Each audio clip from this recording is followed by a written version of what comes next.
Poor Shelly. If you act like you don't know this song, you know this song. Follow that, girl. I got it. Everybody knows this song. I was expecting Beyonce. Nice. Beyonce would have been really good.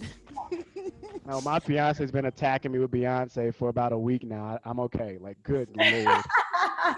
We are so excited to have you. Welcome. We Happy are to be here. welcome. Oh, okay. So where are you at this very moment? Are you Well, in your home? I'm at my home right now. In Arkansas. And so I'm in Arkansas and I'm Nice. going back and forth into the office. We really, right away when COVID hit, we sent, for the most part, anyone that could do their work from home, we actually sent home. But for the most part, if you think about it, JD, almost all of our employees are essential and they can't do their work from home.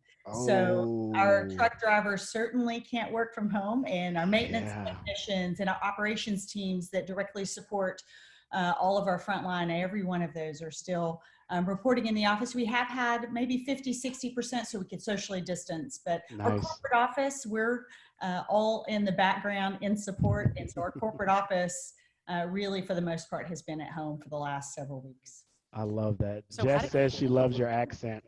Oh, I do too. I absolutely love your accent. How did you handle the first few weeks that like everybody was scrambling? I remember like hosting our first discussion, and it was very early. We did that in our boardroom, and I think a lot of us were like, is this really going to happen? I actually was at with some investors, and they were asking me about COVID way back. Early March. And I said, no, I'm not sure. They were asking me about freight flows and what was going to happen. And so we started preparing then, but we really made the call on a Friday. And by that Monday morning, everybody was working from home. So we were out pretty early. We had about a week to make sure everybody was prepared. We have a full business team that works on that. And so they had been working on it, making sure that all of our teams are ready to go. I was about to ask you that, Shelly, because J.B. Hunt seems to always respond so quickly. No matter what it is, you guys are like on it. So there's a team that you have, as far as I would almost call them like a contingency team, that is looking out and about in the future, forecasting, trying to keep kind of a pulse on the industry so you can change at the drop of a dime. So we have we call it our BCDR team. So it's really our business continuity team. And that team is comprised of people that have a full-time job, but really can help connect us on how we should be doing business and what that should look like. So whether it's this or something else that would be something that we have to adjust to, that team meets. We meet, we've been meeting every single morning at 7:30 in the morning with all of our senior level leaders on our BCDR updates. That takes about 20 to 30 minutes, where we go all the way through what's happening from a COVID perspective to what's happening in the business. We've just recently taken it to 3 times a week. And that's mostly because a lot of things aren't changing as much except for what's happening from a case count, but we've all stayed very connected and we'll continue to stay connected from that perspective. Shelly, I'm getting some questions here, and I know we're going to jump in a little bit, but this sounds weird, but somebody just asked me, what company does Shelly work with and what do they do? So, that's okay. So I'm glad they asked that. So I'm Shelly Simpson. I've been with the company for 26 years. I serve on our executive leadership team. So I lead all of our commercial aspects from a sales, marketing, customer experience, but our commercial side's from a technology side as well. And then I'm president of our truckload services, so both brokerage and assets. So that'd be JBT and ICS. So that's the role I play in the company. And J.B. Hunt is really a large 3PL asset-based organization that is empowered through technology. And so that's really what we do as a company. We are on a mission as an organization to create the most efficient transportation network in North America, and that's what's driving us every single day. Sounds about to kick my butt because I'm about to ask one more question. Oh, Shelly, when I hear 26 years, I hear that you were in transportation before it was cool. I hear that you were in transportation back when there weren't a lot of ladies in leadership. So as you've gone through the time with J.B. Hunt, and J.B. Hunt's a fantastic company, what does that look like for you as far as seeing the development of technology, but also just the inclusiveness of ladies having a seat at the table now? What did that look like? What was that journey like? Yeah, so I actually started in the company in an hourly role. So started at $7.25 an hour. 2 weeks after I graduated from college at the University of Arkansas. And it was really just my short-term summer gig Nice. until I got my real job. And, Yeah. I'm first generation college. I really didn't know a lot about profession or what I should do. I knew I should get a degree because my dad told me I should. Yeah. And I was either going to go work for hopefully Walmart or be your local State Farm agent. That was kind of my dreams and aspirations. I was waiting on the State Farm job to kind of come through if they would hire me. And a buddy of mine told me about J.B. Hunt. What Wow. made me stay fairly early on was I just saw the people culture that the company had. And I was super broke and wasn't interested in staying because it was a very male dominated industry. And I just Yep. couldn't see what else was available. I couldn't see, the fabric of the company. I was in a role that was customer service. I loved working with our customers. But it was very difficult for me. One of the things I did early on was just listen to my mentors, and my mentor was my dad at the time. Wow. And that's because dad had greater vision. I was young, 22, didn't want to be broke anymore, and was ready to fly the coop. And so, I think staying obviously worked out for me. I did call in one time sick to go on my job interview. And by that point, I had met so many great people. My dad had this advice. First one was take this job as if it's your last. Mm. And I said, Dad, I'm not staying here. He said, well, they might be your customers. Maybe you want to sell insurance to them. And I thought, okay, that's a really great piece That's of advice. wisdom. But the second one he said is, listen, you're in a large company. You've already told me how much you love the people. And, you never know, Shelley, you could be the first vice president. You could run the company someday. And you should stay inside a company that you think values people. Wow. And that's what made me really stay. I only did it out of obedience, not because I was smart. Wow. But I will tell you, I've had really, really great mentors along the way. For the most part, they've all been men, but Yeah. probably my greatest mentors were people that cared deeply about who I was. So Yeah. I was a wife, a mother, eventually a follower of Christ, and just letting me bring my whole self to work and being inclusive for me, understanding that I'm different and people don't have to have my values, but we do have to uphold our values from an integrity and who we are and doing what we say. And, when I feel like I can come in a company, and actually I took a step back from being a vice president. I went part-time for 2 years.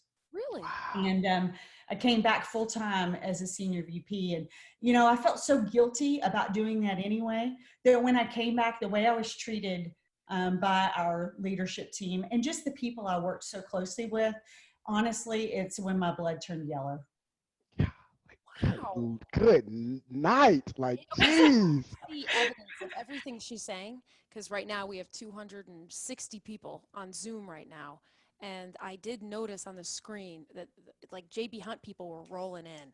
Yeah. And even when we announced the sneak preview on Friday, and then we put up your graphic, the J.B.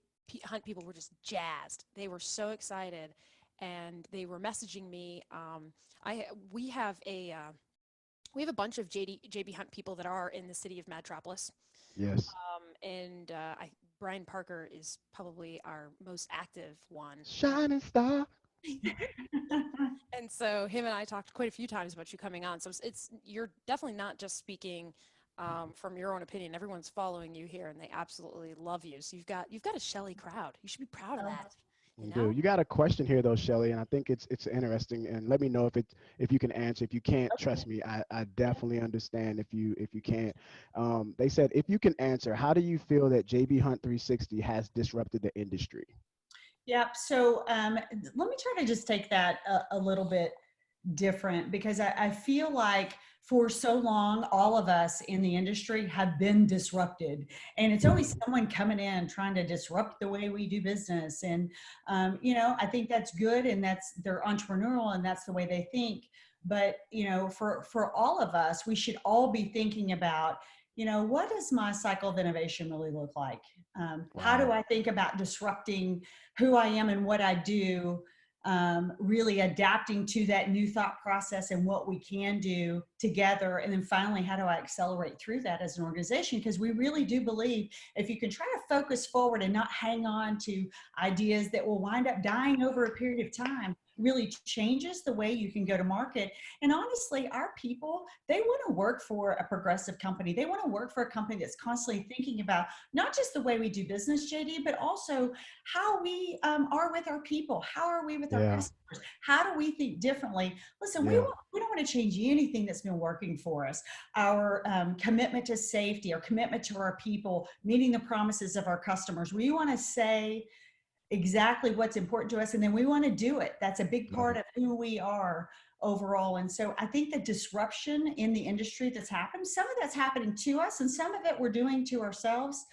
Lastly, I might say, we've done a lot of that internally in our own organization. It's not like it's been super easy, but it's been a great process for us to go through. When we very first went into intermodal, that was a big deal for us, being founded by a trucker and a veteran, and trucking being at our roots, our legacy, and then moving into intermodal, moving into the railroads, which were competitors for so long, to say, wait a minute, we can do a little bit of both. That was really our first big disruption. Luckily for so many of us that have been with the company for so long, we know that part of our story. And so we can constantly say, well, what else can we do that would really launch us and leapfrog us to really the next big idea? But why, Shelly? Why are you there so long? Someone asked that question literally as you said it. They said, why does the tenure at J.B. Hunt seem to be so long for your employees? What is it that's so great that keeps people at J.B. Hunt? Listen, I can only speak for myself, and I talked about it just earlier. Mm-hmm. But I will tell you this. At J.B. Hunt is a lot like a family. And I think our industry's that way too. I love meeting and seeing our competitors and people I've worked with forever. It's like every time I go to a big event, I'm like, oh my gosh, I haven't seen you in a bit. Let's catch up. But you know what? Our company is really big on the value system of an individual. And that was being inclusive before it was cool to talk about. I didn't really know it at the time. But I always tell people this, listen, I don't stay with the company because I can't get another job. I love the people genuinely that I work with. And I love what the company stands for. And as long as those two things happen for me, really, I'm here. That's awesome. That wave, guys, that I just did, there was a fly here. I was not telling Shelly to like hurry up or do nothing. There was a fly passing by. Okay, the main reason I wanted you on here, many reasons, but the main driving force is that everything that JD and I are working on, and everybody who's in Madtropolis and follows and the citizens of Madtropolis, we all are trying to improve who we are. We're freight nerds first. 100%. And we are trying to improve. And I'll tell you what, Shelly, CEOs have come on to this show and executives, and they have gotten roasted. And I get a name for that, and I don't apologize for it because sometimes it's necessary. When TQL first came out into the industry when COVID was going on and they had mass layoffs, who knows what the story was behind that? It's still confusing. And there were other companies doing mass layoffs.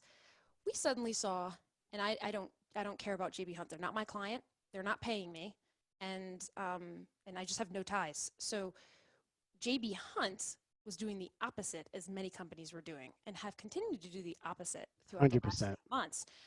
What did we see, JD? We saw first, I remember that there were bonuses. Is that what we came out, Shelly? And then there were a couple other efforts that were and you guys weren't even really bragging. I think social media caught on to what you guys were doing. Bonuses, PPE, they were supporting their drivers. They were making sure that everyone in their organization was safe, not just from a director up, but from executive all the way down, checking on their employees. I heard a lot of great feedback about how you guys were communicating that cascade between executive down to entry level.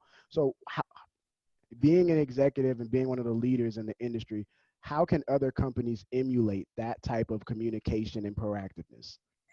I can't speak for the other companies and what happened, but I talked about this. A leadership team talked about this on our earnings call, and we really were committed to 2 priorities in the second quarter and beyond. But for the second quarter, we got asked a lot of questions around, what was freight going to do and how much we were going to make and all those things. And we said, okay, listen, we've got 2 big priorities. Our first one is the safety and well-being of our people. Bravo. And that will be at the utmost foremost. And when you think about safety and well-being equals them feeling safe that they have a job. Wow. And that was important to us. We had done that in the last recession.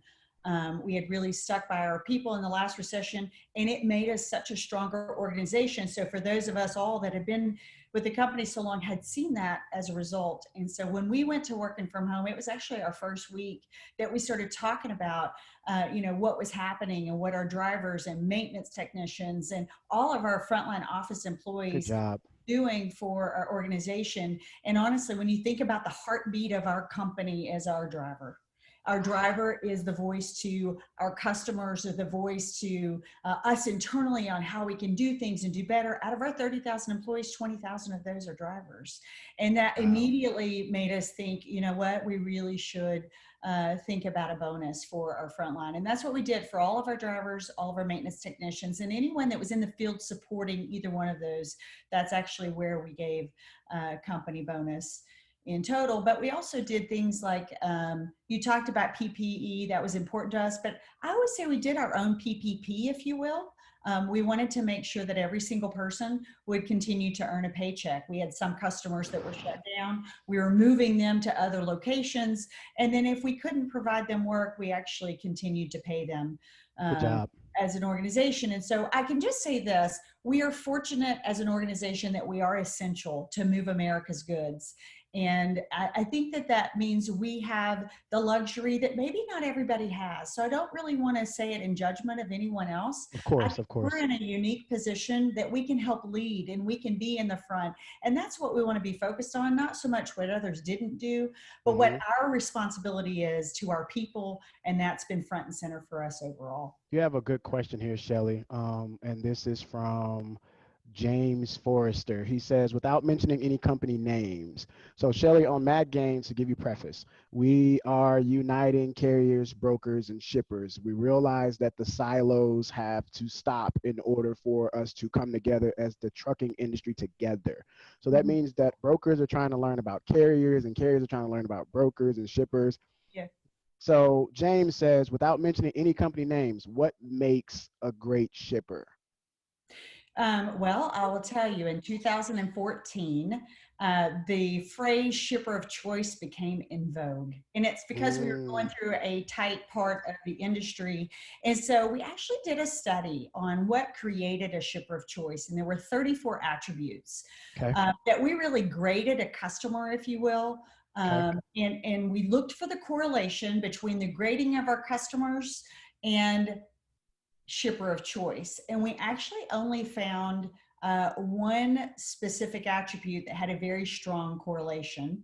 And that was length of the contract. And if you think about what that means, it didn't mean that having a great relationship and having good, open dialogue and facility ratings and reviews, that wasn't important, because it was. And specifically for our drivers, that's very critical. So for a location, I could talk about that a little bit different, because we do have more specifics around what locations would be of choice. But for an overall shipper, when we could get into a longer term agreement, something more than 2 years, we were able to build our network and eliminate the waste in our system. And we were able to serve our customers better. And likewise, they were more strategic with us. Shelley, what is for the people that aren't freight nerds, what is that contract and what is the waste that contract eliminates? That's a great question. So most contracts are annual contracts. Sometimes you'll see every 2 years. But the problem is, when you're looking at $84 billion of freight every single year, it's like a jump ball for a driver. And so when we're trying to create density and scale and helping eliminate empty miles, which is the waste, we don't get paid for empty miles. So we have to build our empty miles into the price. But if I can get a piece of business and say, well, let's agree to what the KPIs are that we should both jointly manage, then I can really push again. Stop, Shelley. Stop. Yeah. Stop. You just, holy crap. She just blew my mind with that. So you're telling me you actually communicate about the KPIs that are going to matter not only to J.B. Hunt, but to the shipper, and you guys are monitoring that together. That's right. And that's the most important component for us, because remember, if we know what we're getting held accountable to, we can either say we agree, or JD, we can also say, wait a minute, that doesn't seem right. And we get on the front end of it versus getting, further down the road. Oh, you just got me so excited because what you brought up, Shelly, is communication. I don't, Shelly. Let me tell you something. Because okay, calm down, JD. Calm down. Don't calm down. Don't calm down. Some of you So bucks. here's the thing, Shelly. We're finding that a lot of the shippers are not communicating with their actual carriers, or they're not communicating with their brokers, and so we have a lot of. This is a phrase I've said since I was young. Expectations without communication equals a fantasy. So we have a lot of people that are in relationships and transportation that fantasize over what they want, but they haven't communicated that with the partner that they say they're in an agreement with. So what you're telling me is you guys don't fantasize. You put it on paper, you talk about it, you measure it, and then you talk about it again if it isn't being measured.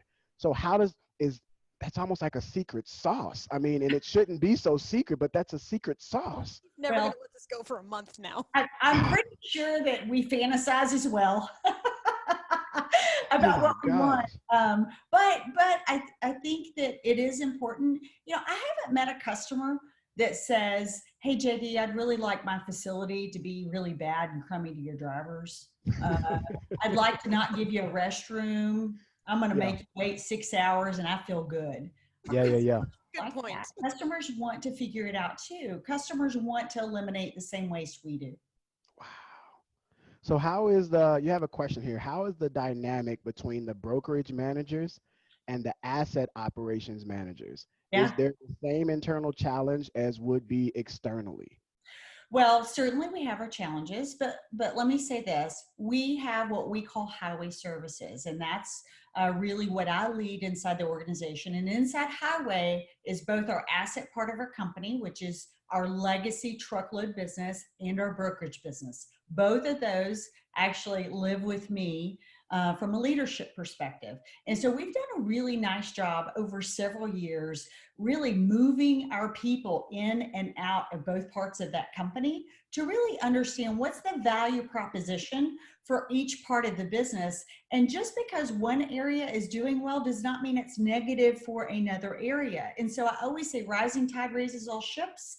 360 is not a brokerage answer. 360 is a multimodal digital freight platform that really, as we grow the platform, it becomes good for our trucks and everyone else's trucks. And when they can see that and understand the big picture, I think it helps people come together. Guys, did you hear what she just said? So, number one, when she has a relationship with the shipper, be quiet, Cassandra. Number one, when she has a relationship with the shipper, they agree upon KPIs that they not only say this is what we're going to measure together, but it's a continuous conversation. Number two, between her brokerage and asset-based company, she has not kept those employees separated. She's created cross-functional training and opportunity experiences in order for them to understand both sides of the business. This then creates a dynamic where there's no more competition and fighting. There's understanding and empathy so that when something goes wrong in brokerage, asset isn't saying it's their fault. They're saying, oh, I understand why you made that decision. Next time, let's make this decision. It'll be a little bit better. Are you hearing how the overall theme from Shelly today is communication? I'm trying to stay calm, but guys, you have been asking for this, and she's telling you communication is not just outside of your business and contract.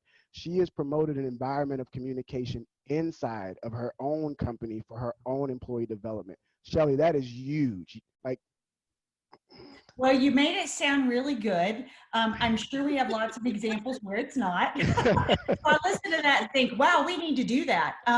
But you know, we're still a work in progress. And so by no means are we there. We are constantly on a pursuit to get better as an organization and get better together. And for us, that's a big part of who we are and how we think. So you have one more question here. It says, does J.B. Hunt prefer to partner with other disruptive newcomers in the supply chain vertical, or to develop the technology in-house? And if you can't answer that, I understand. Yeah, no, I can answer that. Okay. I'm pretty much an open book. Okay. So I would say we want to partner with who has advantages and experience different than we do. So if it's not something that we feel like will be a competitive advantage that we have to do it, then we'll work closely with someone that can do that as well. The other thing I'll say is there are really, really great companies that have done a tremendous job creating a part of their business that we could go build, but why would we do that? It naturally fits in, and it's easy. And we believe that their culture directly aligns with ours. And when we can find those matches, we're not afraid to work with people. I would say the majority of what we do, we develop in-house, but we're not afraid to talk to a really great company about their ideas. How do you vet that, Shelley? How do you vet those companies? What does that process look like? We've had questions to Donna about how she vets technology and how she vets her partners. Is it through the BCE group, or is it through another group that does that? Yeah, so our technology team really does a lot of that work, but when it comes to like a business idea, we really do that together. So we collaborate together to say, hey, what's an idea or a deficiency or something that would be better for our customers, our people? How do we go to market with that? And so we might start with the commercial side of it, and then we obviously bring in our IT business partners to really think about what's the best way. But I'll tell you, cultural alignment is a really key component of how we partner with other people. You got one more question here, and people are just rolling them in. Andrew Teal is asking. Out of time though, so just Yeah, almost. Sorry, guys. Last question. Any idea around what the second half of 2020 looks like? Economic pressure on smaller partner carriers with J.B. Hunt. So, what does the next half of 2020 kind of forecasted for you guys look like? Yeah, I'm going to have to give the same answer I gave in our earnings call. And I'm sorry, I'm not trying to be evasive, but truly it's because we just don't know. What I've said is I could probably do a great job for you forecasting this week and part of next week. And past that, we have no idea. We're focused on two things. The safety and well-being of our people and meeting the promises of our customers. We're going to do that and focus in on that. Oh, that's awesome. Guys, that was, I think we just lost JD. I'm pretty sure he's going to go dark for like 2 days of just absolute bliss. That was one of the best conversations I've had about trucking, because for me, it's communication, guys. And what Shelley was just resounding over and over is how she communicates, not only with her team, her family, but her external partners. Communicate, let's collaborate, stop the siloing. Oh my, I could keep going. I cut it off. Let's just go. Oh my God. Shelley, we are so happy to have you. I'm pretty sure this is going to go down as our best episode ever. Yes. Thanks for having me. I appreciate it. Keep kicking butt out there. Yes. Metropolis is right behind you. Thank you. All right. Thank you, everybody else. Thank you for joining us. The replay will be available on YouTube, and we'll push it out on LinkedIn as well. Thank you for joining us.